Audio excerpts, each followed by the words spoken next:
On behalf of Bret and Charlotte, I'd like to welcome you all here today as we witness two becoming one in the bond of marriage.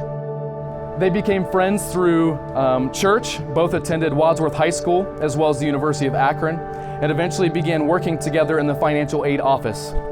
Throughout all of this time, they were nothing more than friends. Charlotte's mom did ask her at one point in high school if she'd ever consider dating Bret, and to quote Charlotte, "No, I'd never date Bret. I know too much about that kid." Some of the best marriages begin as unassuming friendships. And looking back at your journeys, God's guiding hand in it all is evident. His plans are always better than our own.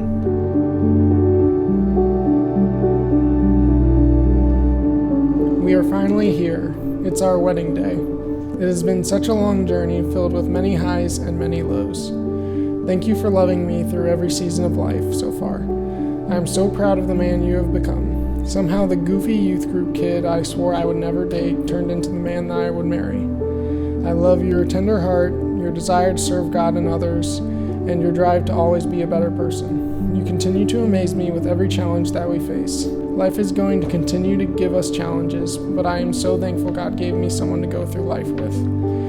I can't wait to see all the crazy things we get ourselves into. I can't wait for all the wonderful memories we have yet to make. I can't wait to see how God works in and through our marriage. I love you so much, bub. Let's go get married. Charlotte Baker. I've been thinking long and hard about what to write in this letter, and it's been a struggle. How do I put into words what you mean to me? From our first youth group gathering, to our office jobs, to our first Christmas gifts, I knew in my heart that you were special. I knew God had a special plan for how you were going to fit into my life and how important you were going to be to me. A lot of people say you know when you know, and I knew very early on that I wanted to marry you. I will always fight for you and for us. I meant it when I said I wanted to spend the rest of my life with you. I do not expect you to always be 100 pounds or for you to always be able to see your toes. And I know that physical beauty is fleeting and looks will change, but I promise you I will always find you absolutely stunning. You will never truly know how fine and beautiful of a bride you are, and I cannot wait to see you. Our future is full of unknowns, but I would choose no other person to walk through the unknowns with than you. Today marks the end of a chapter for the both of us, but the beginning of a chapter as well. I love you so much, Charlotte. With all my heart, love, Bret David Baker.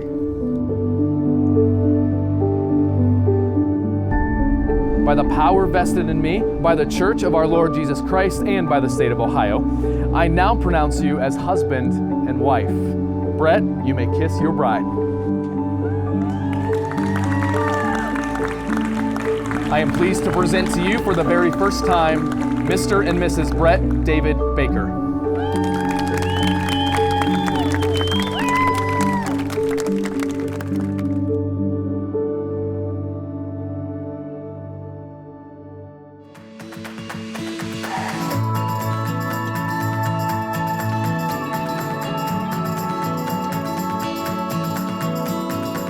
2 years ago, Bret told me that he wanted to marry Charlotte.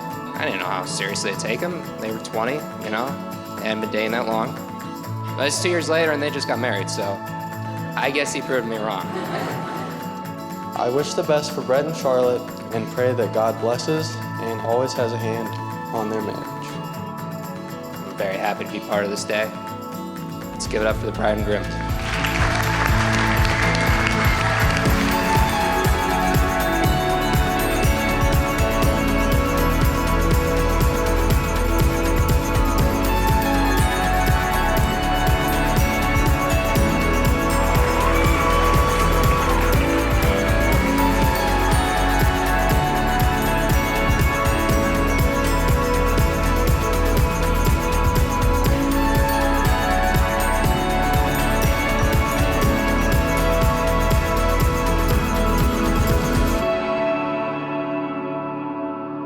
'Charlotte is such a gem, and even though I have 7 other siblings, I consider Charlotte one of my favorite sisters and closest sisters. Charlotte, I love you, and I'm so happy and excited for this next chapter in your life. Junior year of nursing school, I asked God for a friend that is not only kind, real, and uplifting, but one that would also help me grow closer to Christ. He blessed me with a person I can rely on, one that I can always seek wise counsel from, and someone with whom I can go on fun adventures such as alligator watching in Florida. Continue to allow God to use you both to benefit His kingdom, because it certainly had a tremendous impact on individuals' lives, including mine.